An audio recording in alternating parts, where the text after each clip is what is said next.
Hi. Okay. Thank you so much. I'm just going to put my stuff down real quick. No problem. While you get settled in, I just want to remind our audience that if you wish to provide feedback, you may complete an interview feedback form following each interview. Nice to meet you. Good evening. Hi, good evening. Nice to meet you. Hi, good evening. Nice to meet you. Hi, Kristen Wagner. Hi, nice Kristen. to meet Nice you. to meet you. Hi, I'm Mike Ristich. Hi, Mike. Pleasure. Nice to meet you. Hi. Hi, Pat Donahue. Nice Hi, to meet Pat. you. Nice to meet you. Elizabeth McGregor. Nice to meet you. Thank you for taking the time.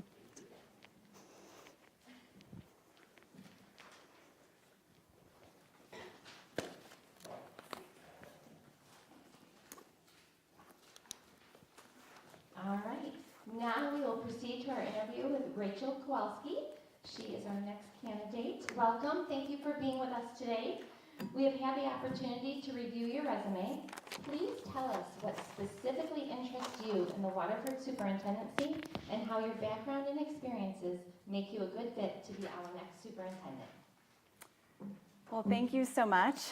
Let me begin with just sharing my deep appreciation to each and every one of you for the time that you're spending in this process, again, for students in Waterford, and for seeing the potential in me to be your next leader, leading alongside you here. I do not take that lightly. I know that this is a big deal to be here in front of you and to use your time on the behalf of students. I also want to acknowledge the caliber of candidates of which I'm a part of in this process, and thank them for the work that they do each day. Even though they won't hear me, we all do a lot of work for kids each day, and I'm really grateful to be part of a great cadre of them. So I've shared in some written materials that the Waterford Superintendency, to me, is not just a job opening. I very much believe authentically that I've been preparing for this my whole career.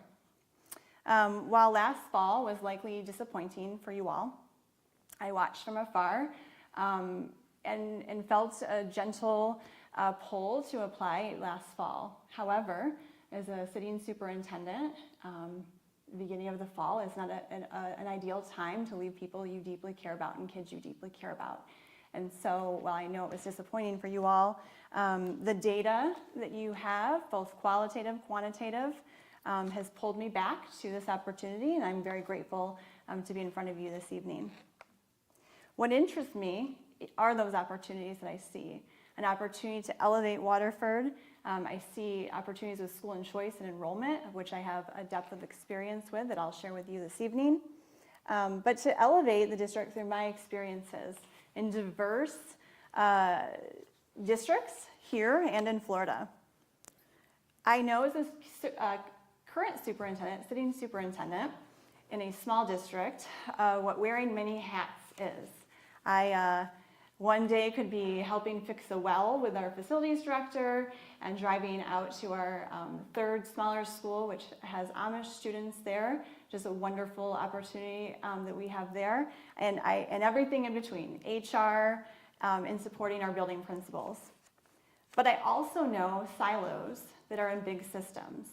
And so now I see it from both sides. I see the connections between the departments, because I wear many hats alongside my team in my current district, and I see the opportunities within systems. I grew up in Lake Orion. Don't hold that against me. I put that in my written materials, but I wanted to make sure the audience knew that as well. I love Lake Orion, and I grew up visiting Summit Place Mall. I have two bonus siblings who grew up in Waterford, so that provided opportunities for me to get to know the area while I was younger and as a teenager. I know that I've also shared with you in my written materials that I have a brother-in-law and sister-in-law that are residents of Waterford. I saw them over the weekend, and they shared their little book library with me, which told me more than I needed to know about this, more about this community that I needed to know. They talked about how the kids check out the books, and I didn't think these things were real. I really didn't. I think that Waterford deserves a candidate who has served in the role of superintendent. I do believe that with my depth, the experience I have in diverse districts, you are deserving of a leader with my background and my unique experiences. So after leaving Oakland University, I started my teaching career at a Title I school in Kissimmee, Florida. So we're going to try to get this open here. From there, I took on leadership roles overseeing programs and curriculum for districts of up to 200,000 students. Coming back to Michigan, I learned how to build teams that then provided opportunities for students and experiences for students that were unmatched. Now as superintendent, I find myself as a systems thinker. But I'm a systems thinker who knows that without people within the system doesn't work. And so without supporting people and knowing how to cultivate that kind of a climate and culture, the systems that you set up, they don't work. I know that people do their best when they're supported, and systems will only work that way. So after finishing my dissertation last spring, I wanted to share a little bit about how I continue to learn. I love learning. I don't get bored. Bored isn't really the word I'm looking for. I just love to learn. And so I wanted something new to look at. And I took an opportunity to attend an MASA Zoom call about a new program that you could earn credentials in special education. And little did I know that attending that, and it wasn't quite a great fit for me as a candidate, but it would put me in touch with people that then saw potential in me to then teach that actual cohort alongside some special education leaders with MACE. And so that's a little bit of what I'm doing now on top of the many hats I wear as a small rural school district superintendent. I am looking forward to sharing more about my experiences with you this evening. Thank you. All right, now all the board members will be asking questions in a round-robin format, so I'm going to turn this over to Trustee McGregor for the next question.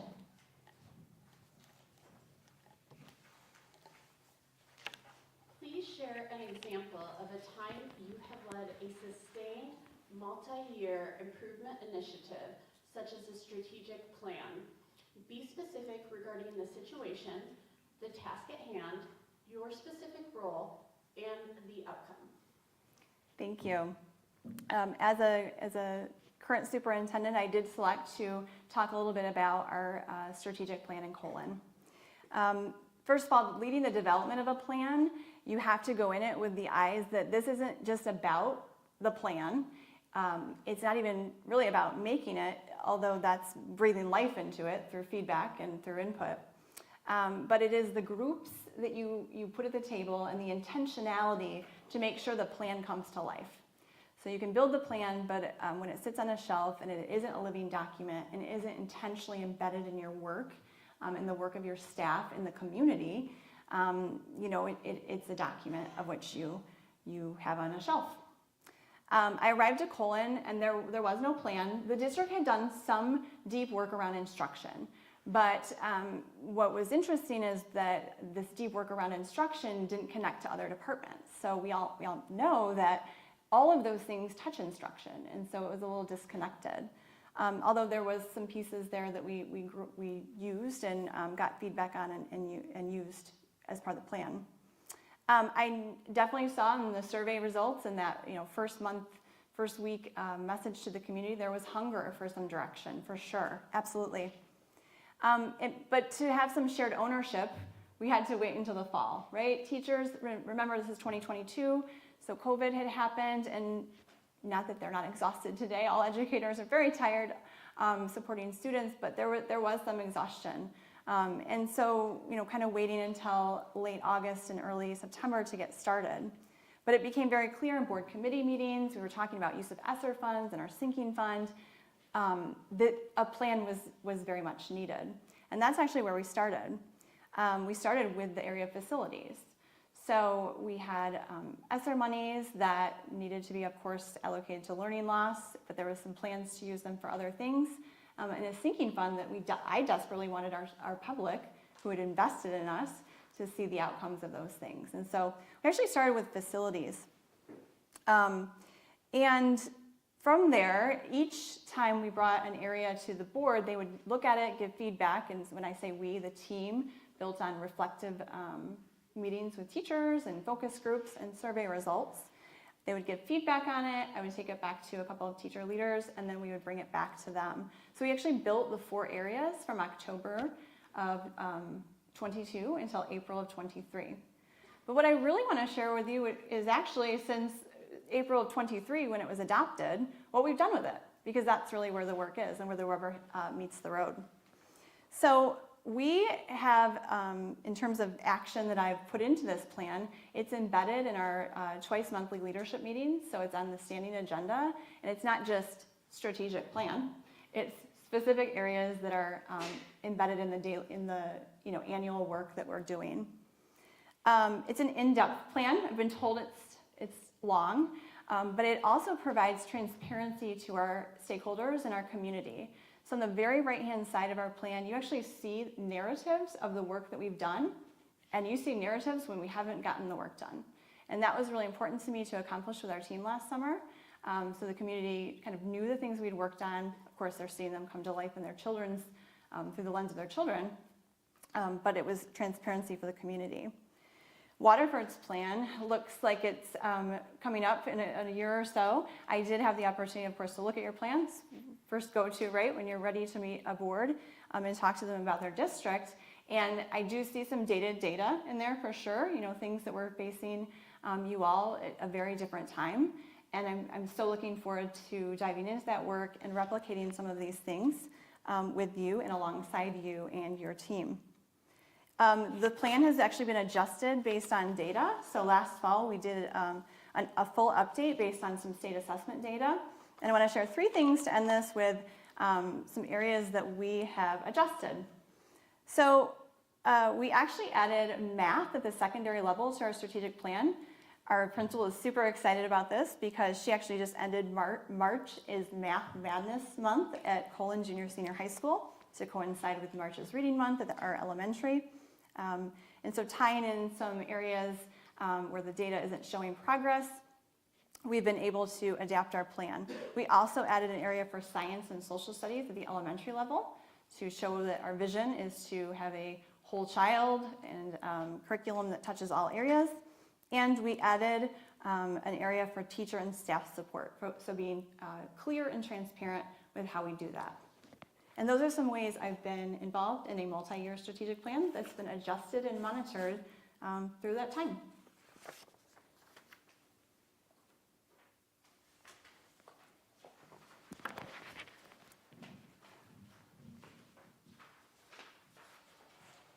As our superintendent, how would you work to ensure and enhance the sustainability and reputation of our district? This is an area that spoke to me and some of the experiences. I'm going to share many from different districts, but I again want to lean on some work I've done in Colon in this area. So first of all, reputation is sustainability. I'm not trying to correct any questions, but it truly is sustainability, and I'm looking forward to share some specific things about how we as a team and a district have increased our enrollment by 12% in the last 3 years. But reputation is sustainability. One of the interesting things about my tenure as superintendent was that I did serve in a dual role for the first several months. It was unplanned. Just before I got there, we had a first-year principal that decided to take a job in a bigger district. And so wanting to really get my hands wet, right, with everything that we're doing, I actually served in that capacity. And I tell you that because the first couple of weeks in the buildings were eye-opening for me. And I saw things maybe that the systems and structures were not in place. We were working the systems and structures, but we saw very little evidence of PBIS that we were told was happening. And then we had some, when I did my walkthrough with the great team there, we had students doing electives on computers. And so instead of kind of a master schedule full of programmatic electives that were part of a long-term vision, it was very evident that some COVID practices might still be in place. And so that obviously would fester into maybe not some great climate and culture issues. So very rapidly we worked to, we have to lean on board policies and handbooks. And so my dean of students and I, alongside our team, did that. And we helped kids because we showed them where the bar was, and we modeled where the bar was, and we got them there. I also noticed, this was very evident the first couple of weeks, that we had 0 guest teachers, that were really kind of coming and signing up for openings in Colon. And while that might just be might seem like a small thing, you cannot contractually, right? Teachers have contractual days that they're their days, and they should take those days. And then professional learning can't be done because when you don't have substitutes and guest teachers, teachers can't teach, and leaders can't lead because we're covering classrooms. So that, to me, became a very apparent issue that we needed to solve pretty rapidly. And so we put some things in place. I found out we had the lowest sub-teacher pay in the county, which, looking at our fund balance, just didn't make sense to me. We had teachers being pulled to cover classes that was actually not efficient and more expensive. So we changed that and started to see our fill rate increase pretty rapidly. We, as much as I would love to have bought lunch for every teacher in our building, they are all well-deserving, and they'll hopefully all hear me say that again tonight. We actually provided lunch for sub-teachers just as an incentive to come in from a restaurant. And there were other things. We included them in our staff t-shirts, staff emails, and things like that, so they knew what was going on in the building. I'm proud to say that a result of that is that our sub-guest teacher fill rate is between 92 and 97% in Colon today. That's something I'm very proud of. So as I think about reputation, that's one data point I wanted to share with you. In our community, in our county, in St. Joseph County, our district has quickly gained reputation, a better reputation over the last 3 years. We can see that in invitations that we've been included in to present at the ISD, present some of our MTSS structures. And those are some ways that I would work to enhance reputation and some lessons I've learned. I'm going to save enrollment for another question that hopefully is coming to me so I can kind of tie those two things together. Thank you.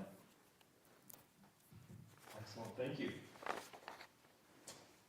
Can you please tell us about a challenge you've experienced in bringing a diverse group of people to consensus on a difficult issue? How did you provide leadership and what was the outcome? Thank you.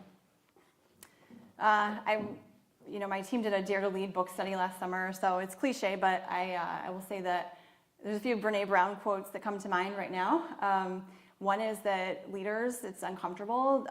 They don't avoid conflict. If something has to be addressed for kids, it has to be addressed, and that's something that is sometimes difficult when you're in that capacity. But I always do so, and my teachers, my leaders on my leadership team will tell you I do so with compassion and with clarity. It was very evident last spring that we had a gap in leadership at one of our buildings. It was a place you don't want to be in as a superintendent, right? It's hard. Kids are impacted, parents are impacted. There's only so much you can sometimes reveal. We've all probably been there before on different angles of this. It was a very difficult issue. But what I'll more focus on is the humility of which I had to lead through to build consensus around a new leader for the building. And so the departure of a principal is really the situation at hand and how I handled and managed bringing a new leader on board who has transformed the building into a very joyful place, and I will give her a lot of credit for that. I'm very proud of what she's done. I first started with a mistake.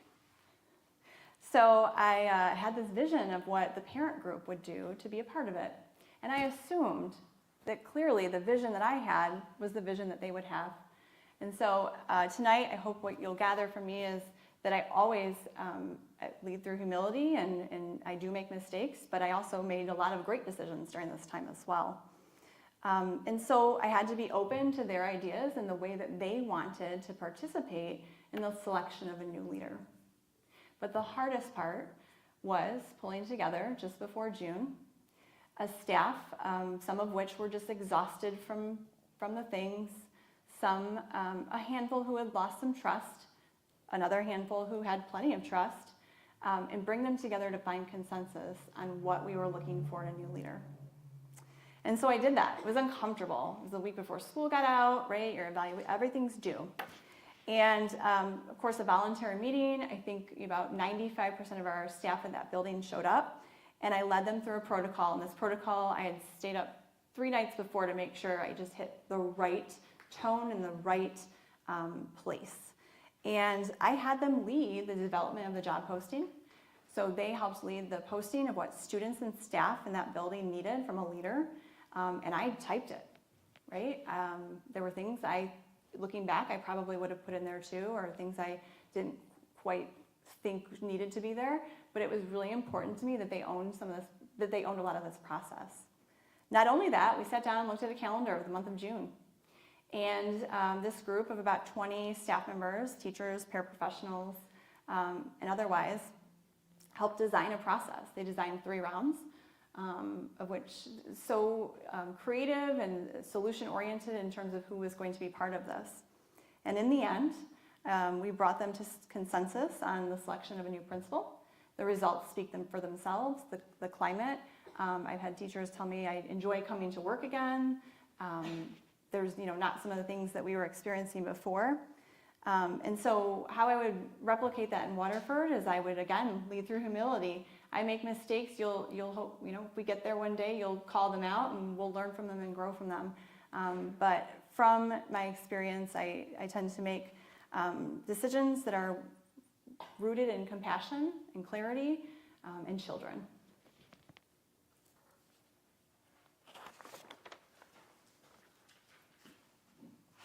Thank you.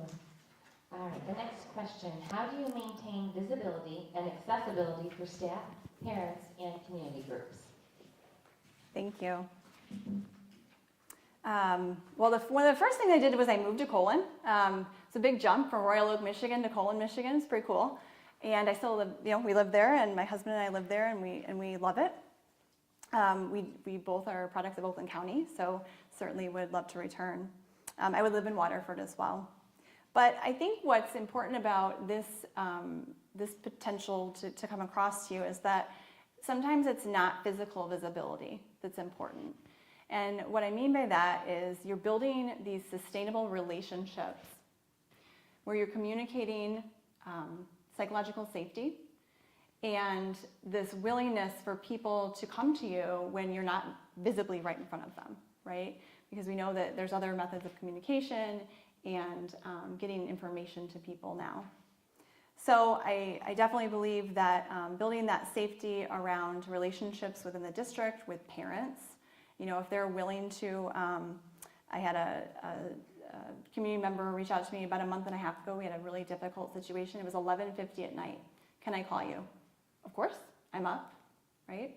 Not usually 11:50, maybe like 10:50, but and I don't say that to say like kudos to me, but that psychological safety for someone from the community who I don't see often, but I trust, and he trusts me to be able to do that. The psychological safety to be able to see that when I'm not at the athletic event, that I'm still there and I'm still a presence in the community. And so I think that's definitely a component of this question about visibility and accessibility for staff is that I'm physically at our robotics events. I'm physically at our band concerts because I'm so proud of the work that Mr. Breen has done with our band. And Mr. Dooley's track meets, right? Although I haven't made it to one yet this year. But we're building this presence in these relationships that sustain physically seeing me on the football field. And so that's how I would offer that response. Thank you. Mm-hmm.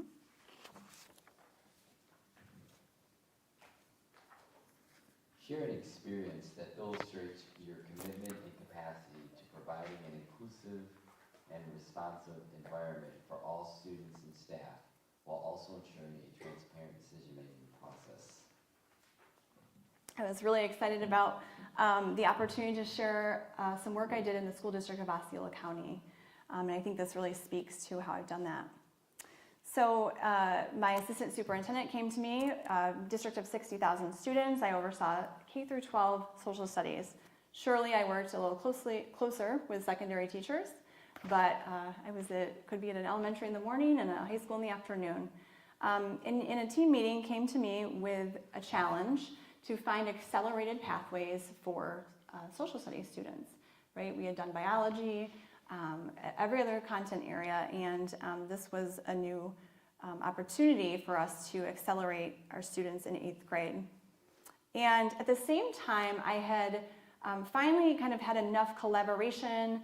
I was working with about 12 middle schools and 8 high schools, and so I've been to PLCs at every single one by that point in February, March. And it kind of brought me back to conversations and feedback that teachers had given me. So building this responsive environment for me was about listening to teachers, about things that I could learn from them about. And what they had offered me was this, and which I saw play out in classrooms when I would do visits as well. We have this progression that doesn't make sense. We offer civics to 7th graders, and we offer U.S. history to 8th graders. Now, mind you, let me set the context here. Osceola County, at the time, the population has increased tremendously. You're looking at about 40 to 50% English language learners. Many of these students don't have the same background that I did at Lake Orion Middle School in U.S. history. And so what the teachers were telling me is they just don't have the content, and it's making it very difficult for us to kind of build in all these opportunities to teach that as well. And so I did what any new leader would do. I called the DOE.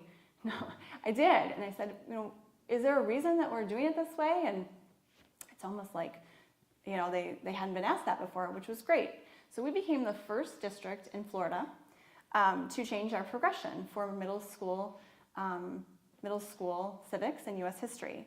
And I use this example to answer this question because it was so much more inclusive.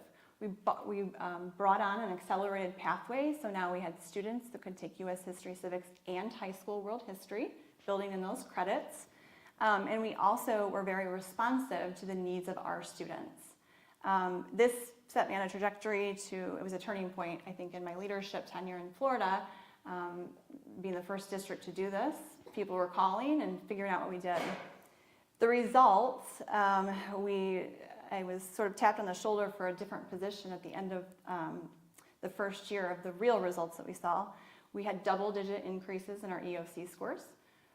So that's great, but also showing us that kids knew more stuff and they were more proficient in that area. And so that would be an instructional example of how I've worked with stakeholders and staff to build these inclusive environments.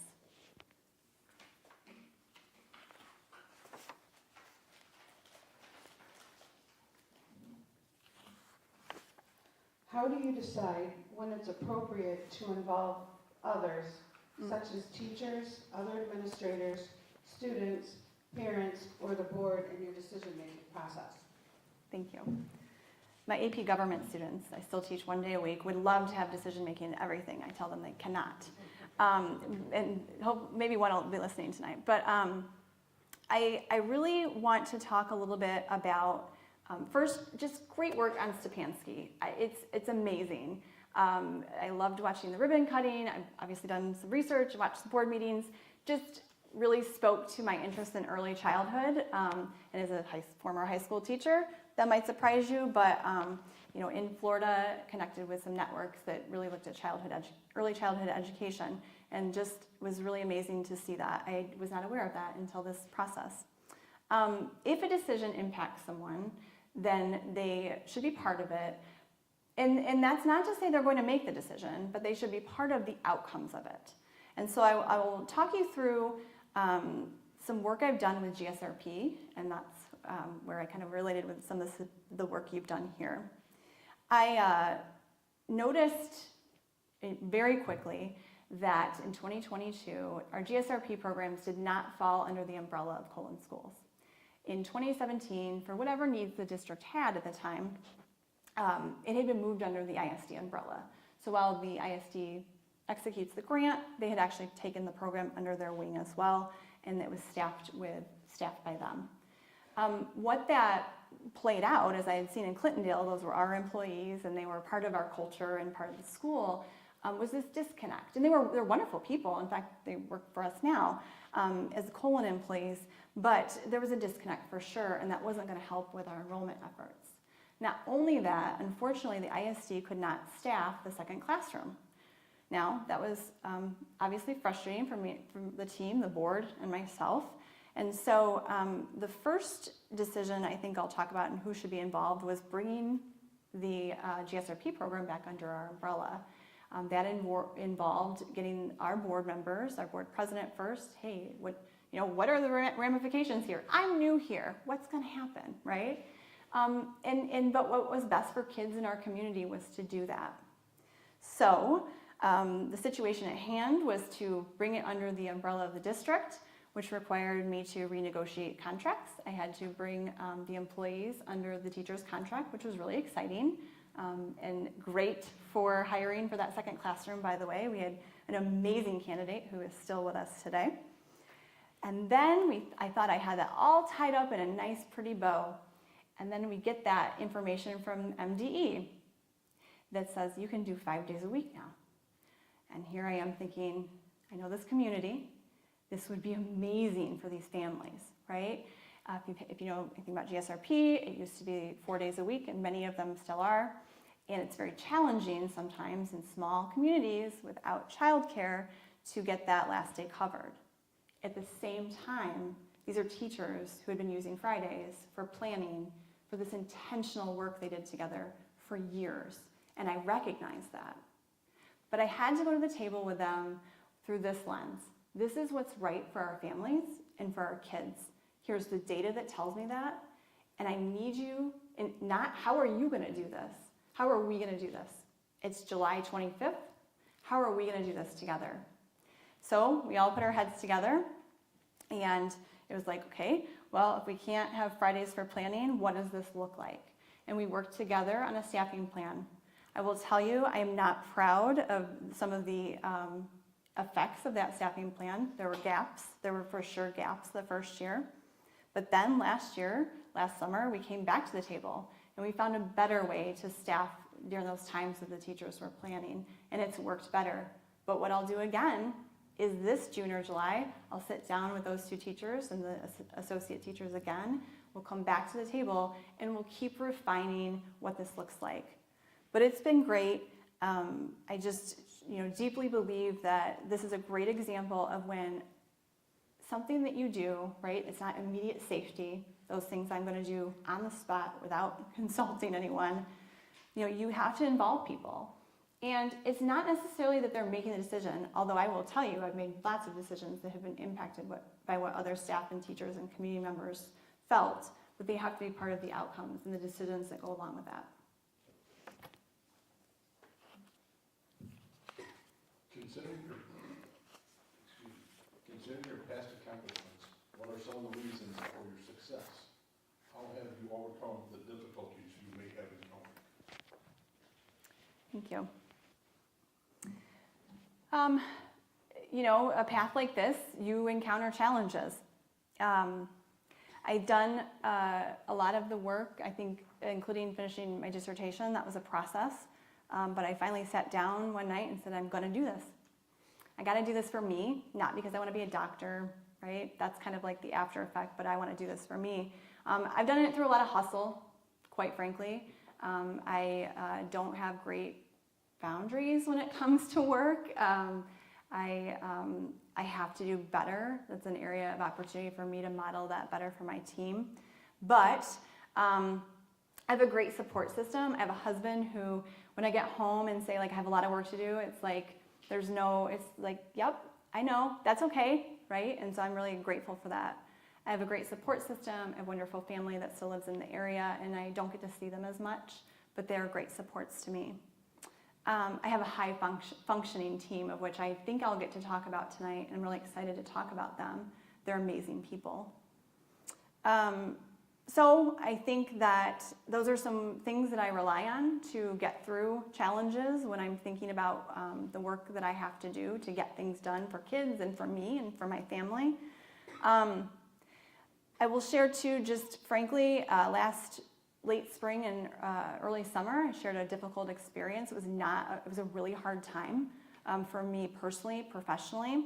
I got through it with resilience. I think that's one of the reasons that this year has been so great in our school district and for me and my team and I think our students. I think the data speaks for itself, is that sometimes when you lean in and you listen hard and you might not agree, and sometimes you have to have the humbleness to just take the hurt.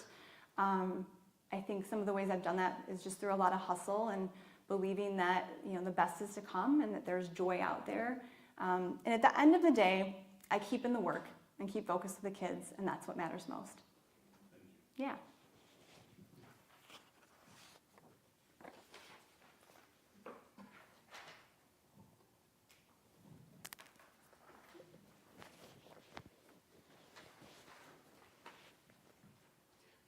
does an effective relationship between a board and superintendent look like? And how do you cultivate such a relationship? Thank you. Okay, so I think the theme here that I want to convey is thought partnership. I have had the opportunity to onboard with the great resources of MASB, new board members this year. We've done so with systems and structures and protocols and processes. We all know what the matrix says. All of us sitting here know what the board responsibilities are, superintendent responsibilities are, and it's kind of ingrained in most of us by this point. And so that should guide us. But being a thought partner for me is always like the lines are blurred, because I will need in this role you to all be thought partners. You all bring things to this room that I don't have, right? I'm a career educator, and so it's important to have, by the way, non-career educators at the table, which I'll hopefully get to tonight as well. And so I don't bring some of those things with me. I'm familiar with the area, I know Waterford well enough, but I don't carry with me the same experiences you have. And so being thought partners. This relationship is cultivated, it's a human relationship. We are all humans. We're all imperfect adults leading imperfect adults who are teaching imperfect children. That's just what it is. That's what we're doing. And the reality of that is like just knowing that we're not going to be perfect, and we're all going to have to come to the table and learn how to coalesce around that vision. And that's really, I guess, one of the most important pieces is a shared vision. And when you're out, and when we are out in the community, they know, the stakeholders, the community, our neighbors, we're talking positively about the district.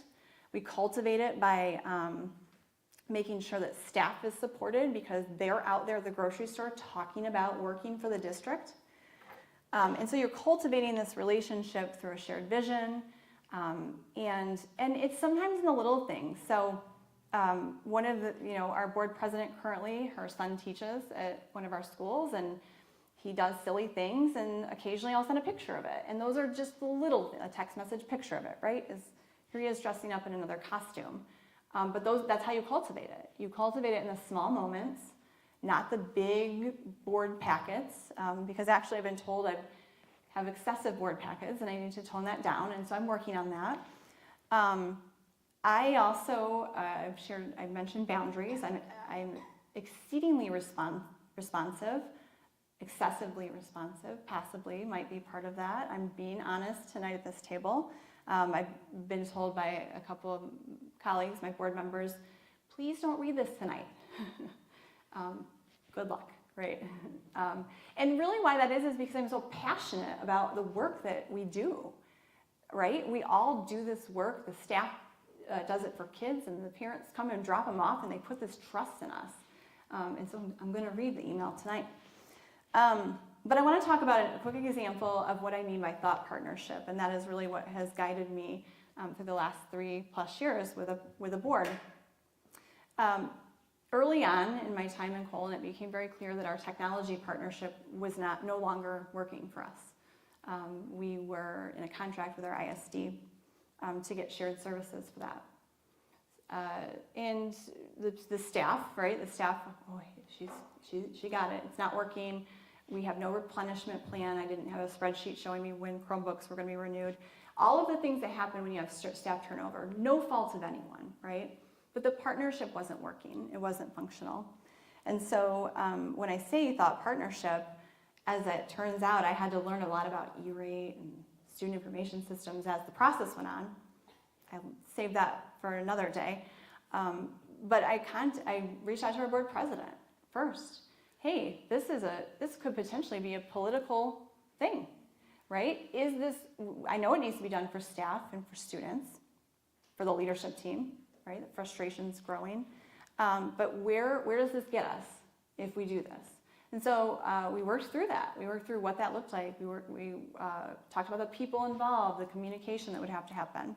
And so the result of that is that we did an RFP. It was the first one I ever wrote myself. It was really exciting with my director of operations, and learned about de-integration of student information systems and all of the things, switches and porting and all of that. And we now have a partnership that is functional. It's growing, and it's getting better every day. But that is what I mean by thought partnership is, I could have just brought that recommendation to the board, right? That's what we're gonna do. But getting you involved, especially, those of you who have that skill set and that knowledge base, that deep institutional knowledge is key. Thank you.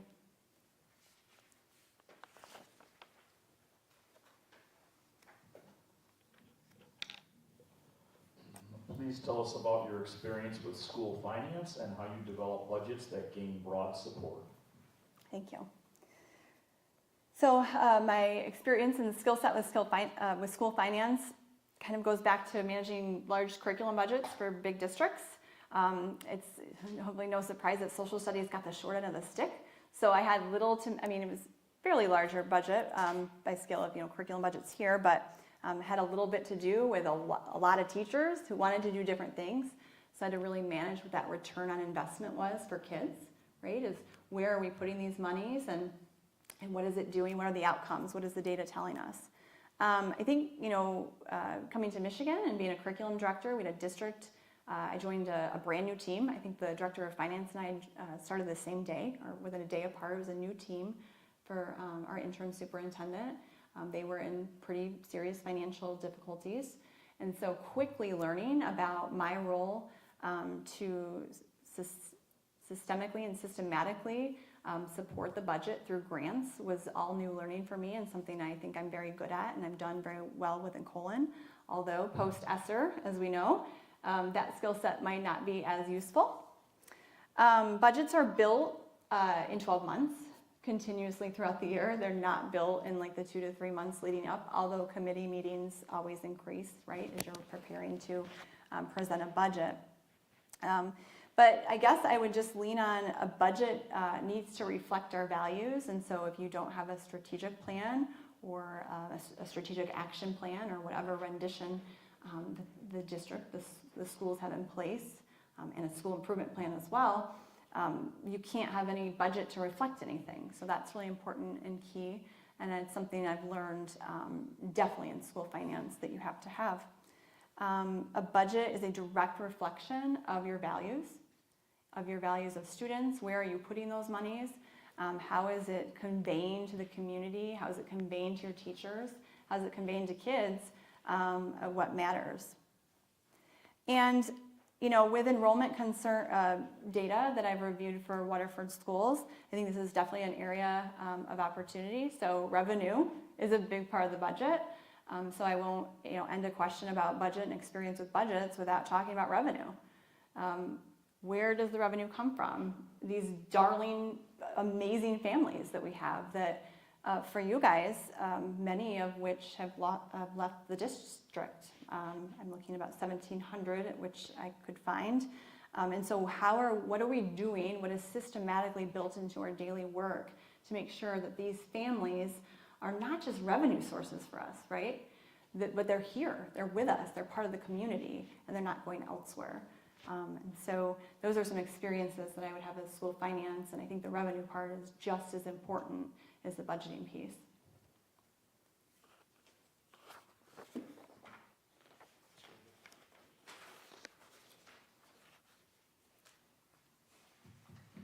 Thank you so much. Can you tell us please a little bit about how do you recruit, develop, and lead a management team? And if you would please give us an example of how you've done this in the past.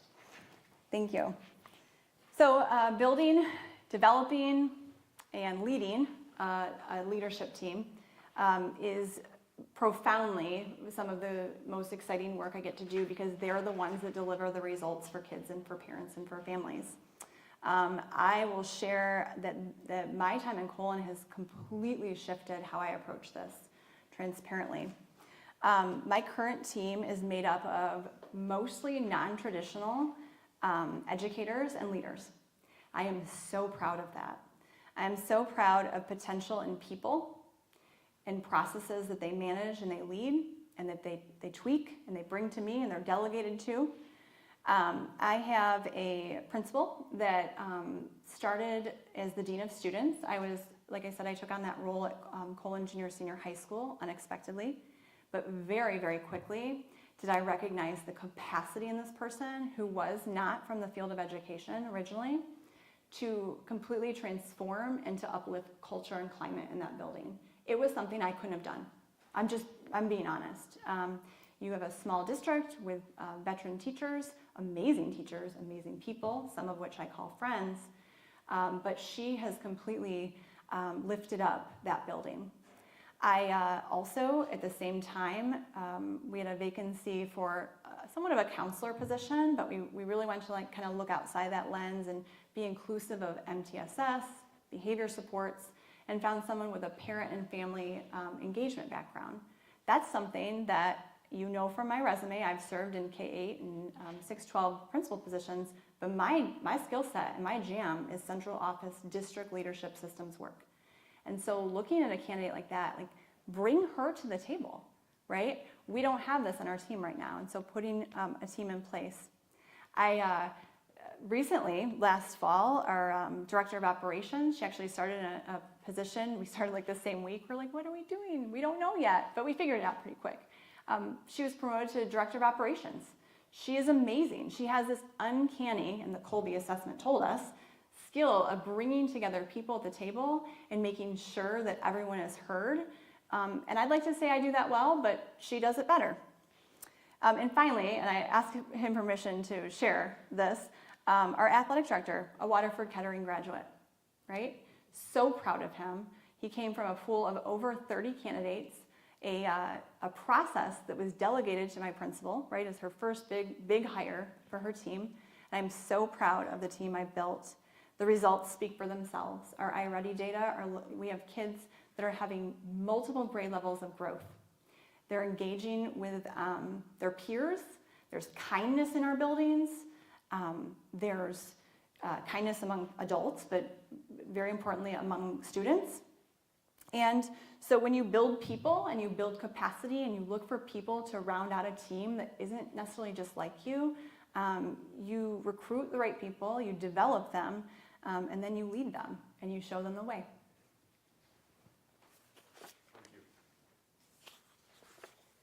All right, we've got a little bit under 10 minutes, so we'll try and get through a few more questions. I just wanted to give you a heads up. What unique skills or leverage could you bring to this position, and how will the Waterford School District be served by this? Thank you. I think just the uniqueness of my experience and the blend of districts and settings I've been in, I want to talk a little bit about enrollment. So when I first got to Colon, we were almost at 500 students. 519 was the number. That's pretty scary even with ESSER dollars when you're looking at a decrease in enrollment year after year. We instituted right away, first week, root cause analysis. What's happening? Tell me. I want to know. I need to listen. I need to listen to you and everyone at this table. We instituted some processes like a monitoring tool, a Google form that teachers fill out if they hear of a student leaving, because they're the boots on the ground. They're the ones that are going to get that information. We've built programs that have obviously been featured, and we've been very intentional about the way that we market those. We've expanded programs like AP classes that just stand out a little bit different in a small rural community. And we're very strategic about our efforts over the summer and some of the events that we host in order to get new students and to bring families back who have left, and we do our fair share of that as well. So I do believe that those are some unique skills and leverage of which some of the data I've shared with you would bring to Waterford specifically. Thank you.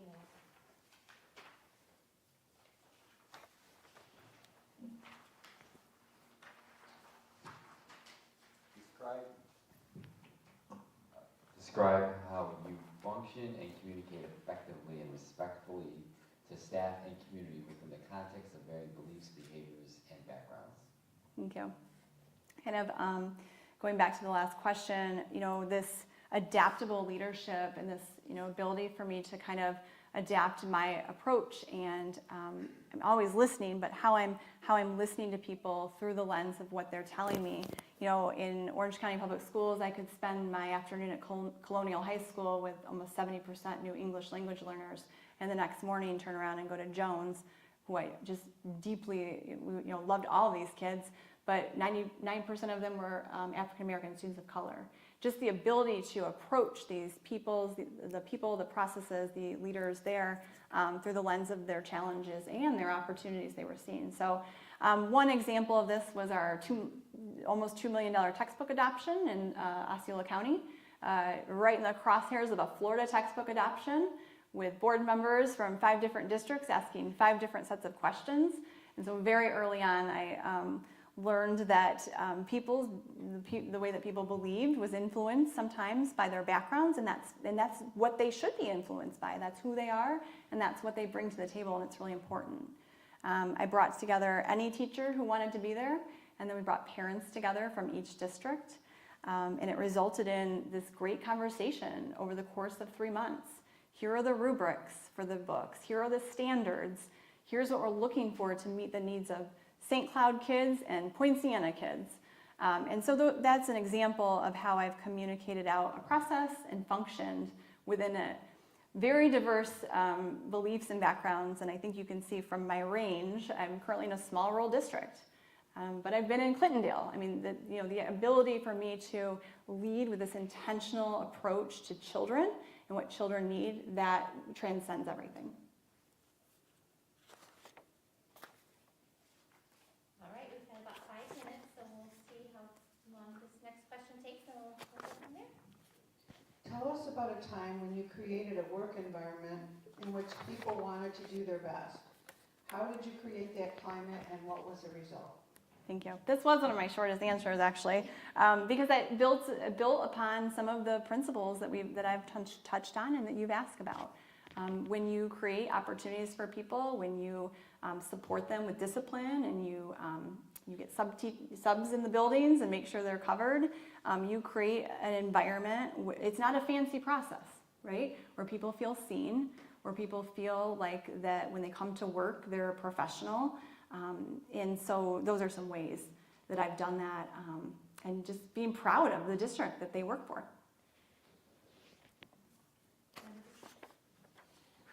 Describe an experience as an educational advocate at the local, state, or national level. Thank you. So this question really spoke to me. This speaks to some of the work I've done recently, but I wanted to share a little bit about my pathway here. So from a very early stage in my career, I was involved as a teacher in union leadership. That was really exciting to me, and even attending conferences, so I was able to lobby on a small scale, but it was a large district.